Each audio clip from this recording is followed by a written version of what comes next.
The Art of Dreaming, Chapter 2, The First Gate of Dreaming. As a preamble to our first lesson in dreaming, Don Juan talked about the second attention as a progression, beginning as an idea that comes to us more like a curiosity than an actual possibility, turning into something that can only be felt as a sensation is felt, and finally evolving into a state of being, or a realm of practicalities, or a preeminent force that opens for us worlds beyond our wildest fantasies. When explaining sorcery, sorcerers have two options. One is to speak in metaphorical terms and talk about a world of magical dimensions. The other is to explain their business in abstract terms proper to sorcery. I have always preferred the latter, although neither option will ever satisfy the rational mind of Western man. Don Juan told me, though, what he meant by the metaphorical description of the second attention as a progression was that, being a byproduct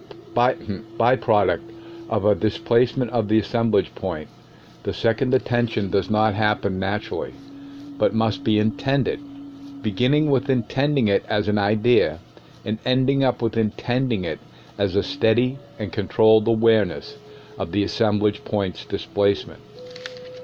I'm going to teach you the first step of power, Don Juan said, beginning his instruction in the art of dreaming. I'm going to teach you how to set up dreaming. What does it mean to set up dreaming? To set up dreaming means to have a precise and practical command over the general situation of a dream. For example, you may dream that you are in your classroom. To set up dreaming means that you don't let the dream slip into something else. You don't jump from the classroom to the mountains, for instance. In other words, you control the view of the classroom and don't let it go until you want to. But is it possible to do that? Of course it's possible. This control is no different from the control we have over any situation in our daily lives. Sorcerers are used to it and get it every time they want to or need to. In order to get used to it yourself, you must start by doing something very simple. Tonight in your dreams, you must look at your hands. Not much more was said about this in the awareness of our daily world. In my recollecting of my experiences in the second attention, however, I found out that we had a more expensive exchange. For instance, I expressed my feelings about the absurdity of the task, and Don Juan suggested that I should face it in terms of a quest that was entertaining instead of solemn and morbid. Get as heavy as you want when we talk about dreaming, he said. Explanations always call for deep thought, but when you actually dream, be as light as a feather. Dreaming has to be performed with integrity and seriousness, but in the midst of laughter and with the confidence of someone who doesn't have a worry in the world. Only under these conditions can our dreams actually be turned into dreaming. Don Juan assured me that he had selected my hands arbitrarily as something to look for in my dreams, and that looking for anything else was just as valid. The goal of the exercise was not finding a specific thing, but engaging my dreaming attention. Don Juan described the dreaming attention as the control one acquires over one's dreams upon fixating the assemblage point on a new position to which it has been displaced during dreams. In more general terms, he called the dreaming attention an incomprehensible facet of awareness that exists by itself, waiting for a moment when we would entice it, a moment when we would give it purpose. It is a veiled faculty that every one of us has in reserve, but never has the opportunity to use in everyday life. My first attempts at looking for my hands in my dreams were a fiasco. After months of unsuccessful efforts, I gave up and complained to Don Juan again about the absurdity of such a task. There are 7 gates, he said, as a way of answering, and dreamers have to open all 7 of them, one at a time. You're up against the first gate that must be opened if you are to dream. Why didn't you tell me this before? It would have been useless to tell you about the gates of dreaming before you smacked your head against the first one. Now you know that it is an obstacle and that you have to overcome it. Don Juan explained that there are entrances and exits in the energy flow of the universe, and that in the specific case of dreaming, there are 7 entrances, experienced as obstacles, which sorcerers call the 7 gates of dreaming. The first gate is a threshold we must cross by becoming aware of a particular sensation before deep sleep, he said. A sensation which is like a pleasant heaviness that doesn't let us open our eyes. We reach that gate the instant we become aware that we are falling asleep, suspended in darkness and heaviness. How do I become aware that I am falling asleep? Are there any steps to follow? No, there are no steps to follow. One just intends to become aware of falling asleep. How does one intend to become aware of it? Intent or intending is something very difficult to talk about. I or anyone else would sound idiotic trying to explain it. Bear that in mind when you hear what I have to say next. Sorcerers intend anything they set themselves to intend simply by intending it. That doesn't mean anything, Don Juan. Pay close attention. Someday it'll be your turn to explain. The statement seems nonsensical because you are not putting it in the proper context. Like any rational man, you think that understanding is exclusively the realm of your reason, of your mind. For sorcerers, because the statement I made pertains to intent and intending, understanding it pertains to the realm of energy. Sorcerers believe that if one would intend that statement for the energy body would understand it in terms entirely different from those of the mind. The trick is to reach the energy body, and for that you need energy. In what terms would the energy body understand that statement, Don Juan? In terms of a bodily feeling, which it's hard to describe. You'll have to experience it to know what I mean. I wanted a more precise explanation, but Don Juan slapped my back and made me enter into the second attention. At that time, what he did was still utterly mysterious to me. I could have sworn that his touch hypnotized me. I believed he had instantaneously put me to sleep, and I dreamt that I found myself walking with him in a wide avenue lined with trees in some unknown city. It was such a vivid dream, and I was so aware of everything, that I immediately tried to orientate myself by reading signs and looking at people. It definitely was not an English or Spanish-speaking city, but it was a Western city. The people seemed to be Northern European, perhaps Lithuanians. I became absorbed in trying to read billboards and street signs. Don Juan nudged me gently. "Don't bother with that," he said. We are nowhere indefinable. I just lent you my energy so you would reach your energy body, and with it, you just crossed into another world. This won't last long, so use your time wisely. Look at everything, but without being obvious. Don't let anyone notice you. We walked in silence. It was a block-long walk, which had a remarkable effect on me. The more we walked, the greater my sensation of visceral anxiety. My mind was curious, but my body was alarmed. I had the clearest understanding that I was not in this world. When we got to an intersection and stopped walking, I saw that the trees on the street had been carefully trimmed. They were short trees with hard-looking curled leaves. Each tree had a big square space for watering.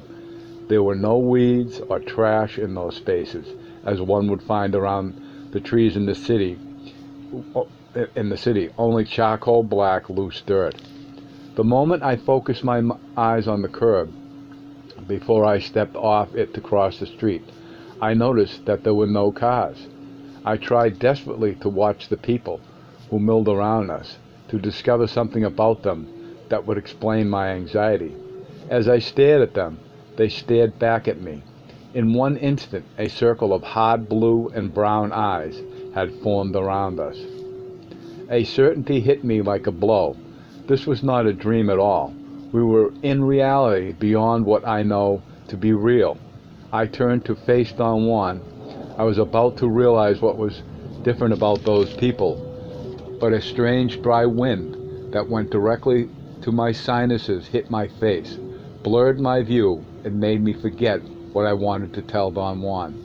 The next instant, I was back where I had started from, Don Juan's house. I was lying on a straw mat, curled up on my side. I lent you my energy, and you reached your energy body, Don Juan said matter-of-factly. I heard him talk, but I was numb. An unusual itching on my solar plexus kept my breath short and painful. I knew that I had been on the verge of finding something transcendental about dreaming and about the people I had seen, yet I could not bring whatever I knew into focus. Where were we, Don Juan, I asked. Was it all a dream, a hypnotic state? It wasn't a dream, he replied. It was dreaming. I helped you reach the second attention so that you could understand intending as a subject not for your reason, but for your energy body. At this point, you can't yet comprehend the import of all this, not only because you don't have sufficient energy, but because you're not intending anything. If you were, your energy body would comprehend immediately that the only way to intend is by focusing your intent on whatever you want to intend. This time I focused it for you on reaching your energy body. Is the goal of dreaming to intend the energy body, I asked, suddenly empowered by some strange reasoning. One certainly could put it that way, he said. In this particular instance, since we're talking about the first gate of dreaming, the goal of dreaming is to intend that your energy body becomes aware that you are falling asleep. Don't try to force yourself to be aware of falling asleep. Let your energy body do it. To intend is to wish without wishing, to do without doing. Accept the challenge of intending, he went on. Put your silent determination, without a single thought, into convincing yourself that you have reached your energy body and that you are a dreamer. Doing this will automatically put you in the position of being aware that you are falling asleep. How can I convince myself that I am a dreamer when I am not? When you hear that you have you hear that you have to convince yourself, you automatically become more rational. How can you convince yourself you are a dreamer when you know you are not? Intending is both the act of convincing yourself you are indeed a dreamer, although you have never dreamt before, and the act of being convinced. Do you mean I have to tell myself I am a dreamer and try my best to believe it? Is that it? No, it isn't. Intending is much simpler, and at the same time infinitely more complex than that. It requires imagination, discipline, and purpose. In this case, to intend means that you get an unquestionable bodily knowledge that you are a dreamer. You feel you are a dreamer with all the cells of your body. Don Juan added in a joking tone that he did not have sufficient energy to make me another loan for intending, and that the thing to do was to reach my energy body on my own. He assured me that intending the first gate of dreaming was one of the means discovered by the sorcerers of antiquity for reaching the second attention and the energy body. After telling me this, he practically threw me out of his house, commanding me not to come back until I had intended the first gate of dreaming. I returned home, and every night for months I went to sleep, intending with all my might to become aware that I was falling asleep and to see my hands in my dreams. The other part of the task, to convince myself that I was a dreamer and that I had reached my energy body, was totally impossible for me. Then, one afternoon, while taking a nap, I dreamt I was looking at my hands. The shock was enough to wake me up. It proved to be a unique dream that could not be repeated. Weeks went by, and I was unable either to become aware that I was falling asleep or to find my hands. I began to notice, however, that I was having in my dreams a vague feeling that there was something I should have been doing but could not remember. This feeling became so strong that it kept on waking me up at all hours of the night. When I told Don Juan about my futile attempts to cross the first gate of dreaming, he gave me some guidelines. To ask a dreamer to find a determined item in his dreams is a subterfuge, he said. The real issue is to become aware that one is falling asleep. And strange as it may seem, that doesn't happen by commanding oneself to be aware that one is falling asleep, but by sustaining the sight of whatever one is looking at in a dream. He told me that dreamers take quick, deliberate glances at everything present in a dream. If they focus their dream attention on something specific, it is only as a point of departure. From there, dreamers move on to look at other items in the dream's content, returning to the point of departure as many times as possible. After a great effort, I indeed found my hands in my dreams, but they were never mine. They were hands that only seemed to belong to me, hands that changed shape, becoming quite nightmarish at times. The rest of my dream's content, nonetheless, was always pleasantly steady. I could almost sustain the view of anything I focused my attention on. It went on like this for months, until one day, when my capacity to dream changed seemingly by itself. I had done nothing special besides my constant, earnest determination to be aware that I was falling asleep and to find my hands. I dreamt I was visiting my hometown. Not that the town I was dreaming about looked at all like my hometown, but somehow I had the conviction that it was the place where I was born. It all began as an ordinary yet vivid dream. Then the light in the dream changed. Images became sharper. The street where I was walking became noticeably more real than a moment before. My feet began to hurt. I could feel that things were absurdly hard. For instance, on bumping into a door, not only did I experience pain on the knee that hit the door, but I also got enraged by my clumsiness. I realistically walked in that town until I was completely exhausted. I saw everything I could have seen. As if I had been a tourist walking through the streets of a city. And there was no difference whatsoever between that dream walk and any walk I actually had taken on the streets of a city I visited for the first time. "I think you went a bit too far," Don once said after listening to my account.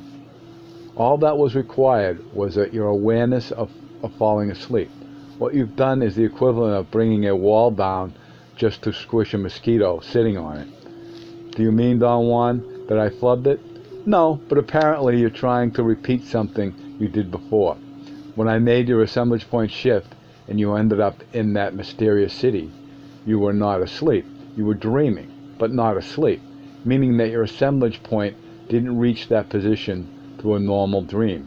I forced it to shift." "You certainly can reach the same position through dreaming, but I wouldn't advise you to do it at this time. Is it dangerous?" "And how? Dreaming has to be a very sober affair. No false movement can be afforded. Dreaming is a process of awakening, of gaining control. Our dreaming attention must be systematically exercised, for it is the door to the second attention." "What's the difference between the dreaming attention and the second attention?" "The second attention is like an ocean, and the dreaming attention is like a river feeding into it.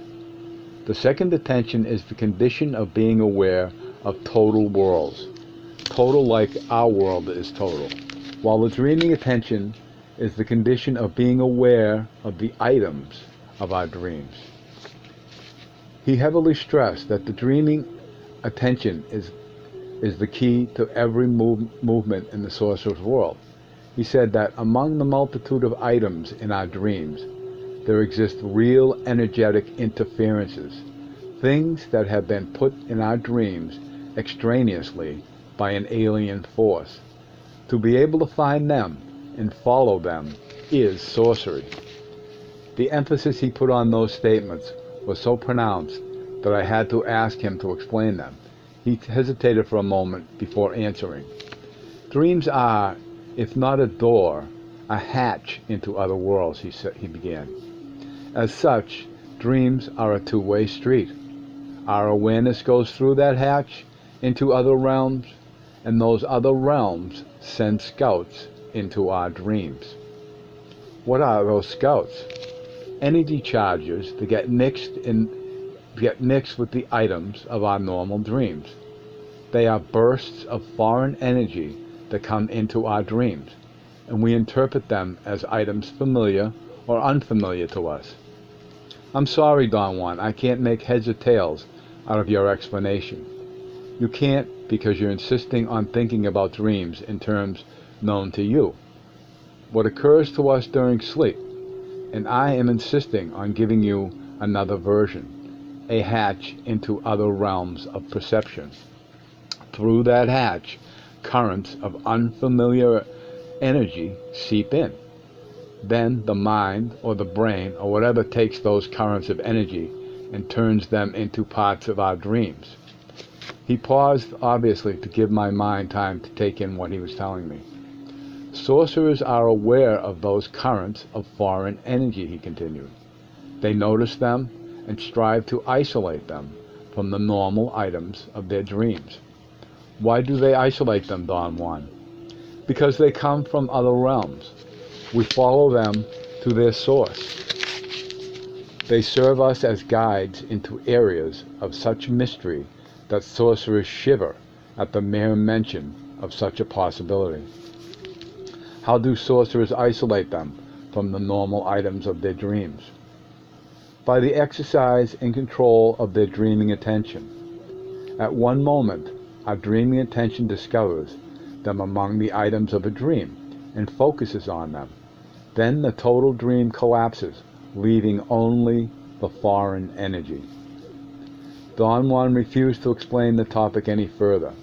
He went back to discussing my dreaming experience and said that, all in all, he had to take my dream as being my first genuine attempt at dreaming, and that this meant I had succeeded in reaching the first gate of dreaming.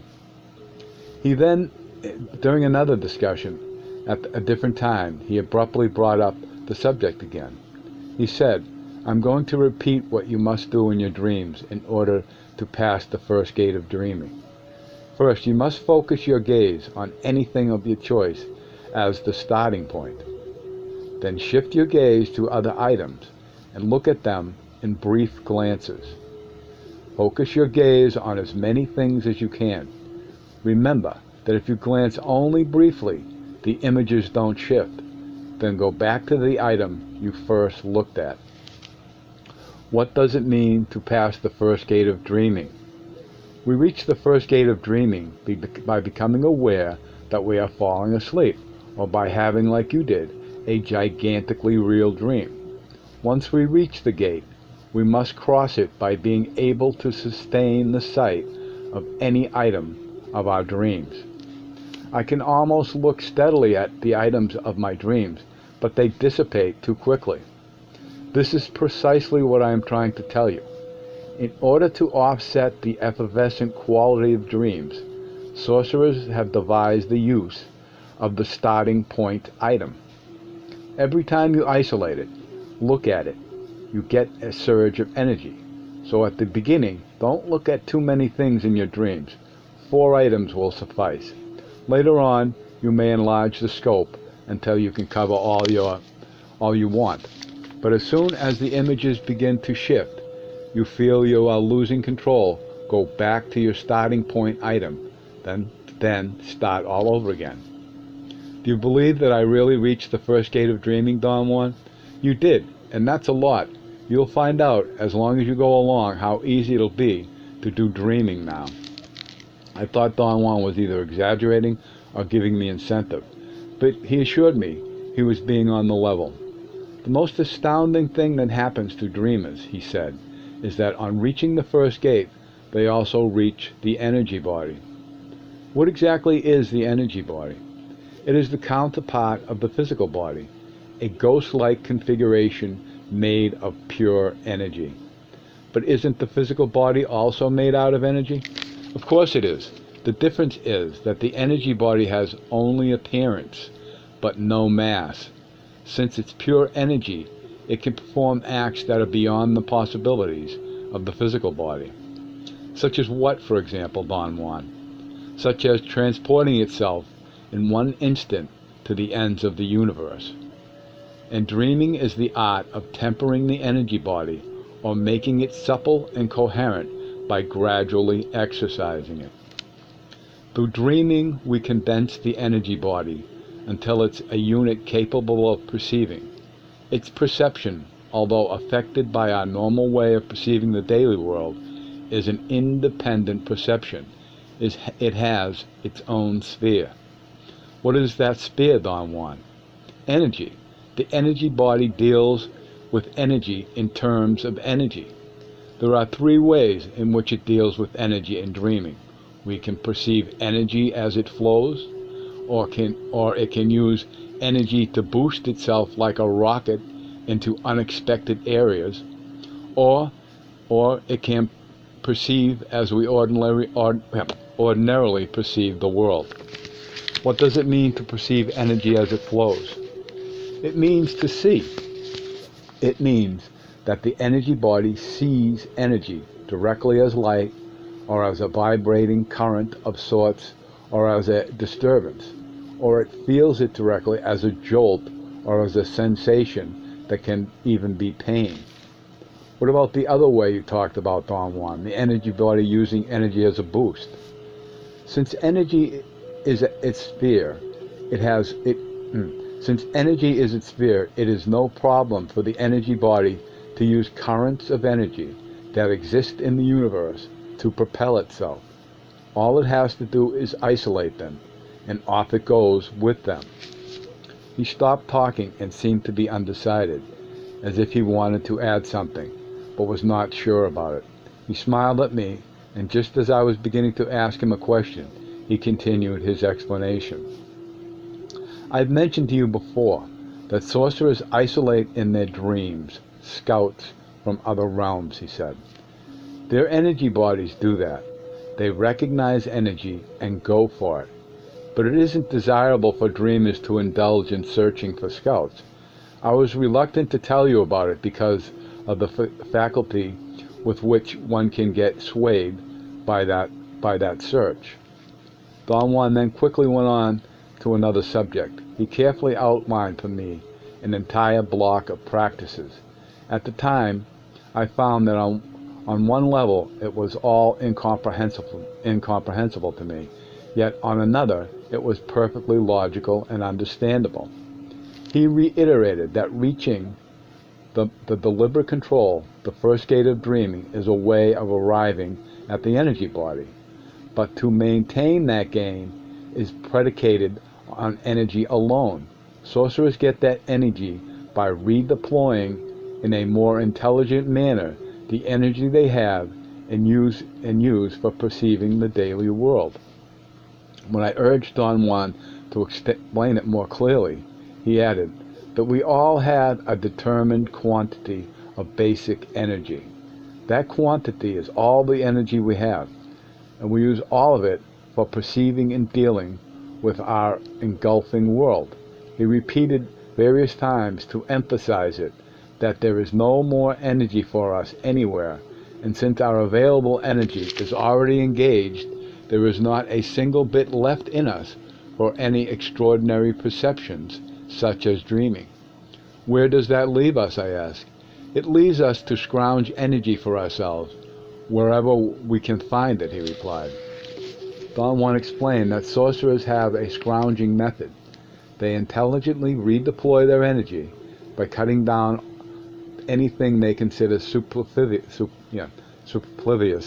in their lives. They call this method the sorcerer's way. In essence, the sorcerer's way, as Don Juan put it, is a chain of behavioral choices for dealing with the world, choices much more intelligent than those our progenitors taught us. These sorcerer's choices are designed to revamp our lives by altering our basic reactions about being alive. What are those basic reactions? There are two ways of facing being alive, he said. One is to surrender to it, either by acquiescing to its demands or by fighting those demands. The other is by molding our particular life situation to fit our own configurations. Can we really mold our life situation, Don Juan? One's particular life situation can be molded to fit one's specifications, Don Juan insisted. Dreamers do that. A wild statement? Not really if you consider how little we know about ourselves. He said that his interest as a teacher was to get me thoroughly involved with the themes of life and being alive.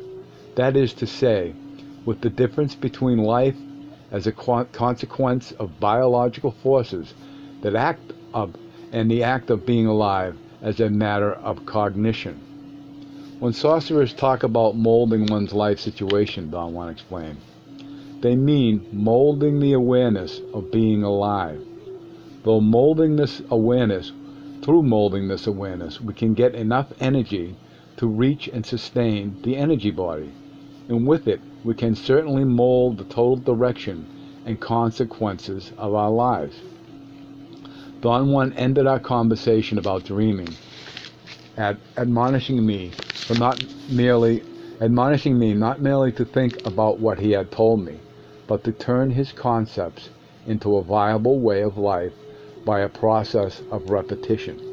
He claimed that everything new in our lives, such as the sorcerer's concepts he was teaching me, must be repeated to us to the point of exhaustion before we open ourselves to it. He pointed out that repetition is the way our progenitors socialized us to function in the daily world.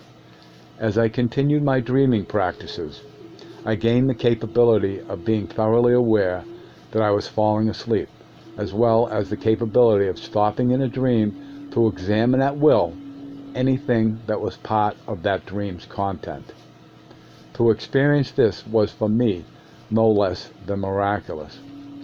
Don Juan stated that as we tighten the control over our dreams, we tighten the mastery over our dreaming attention. He was right in saying that the dreaming attention comes into play when it is called, when it is given a purpose.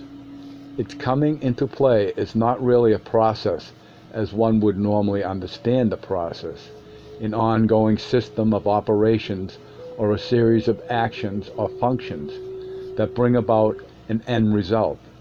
It is rather an awakening. Something dormant becomes suddenly functional.